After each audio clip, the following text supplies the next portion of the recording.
أعوذ بالله من الشيطان الرجيم.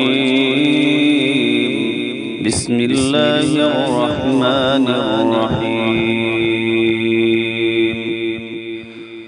ولما جاءهم كتاب من عند الله مصدق لما معهم وكانوا من قبل يستفتحون على الذين كفروا فلما جاءهم ما عرفوا كفروا به فلعنة الله على الكافرين.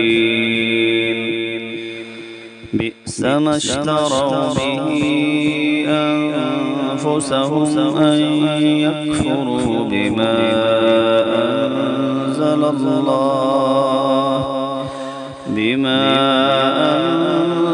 الله بغيا أن ينزل الله من فضله على من يشاء من عباده فباءوا بغضب على غضب وللكافرين عذاب مهين.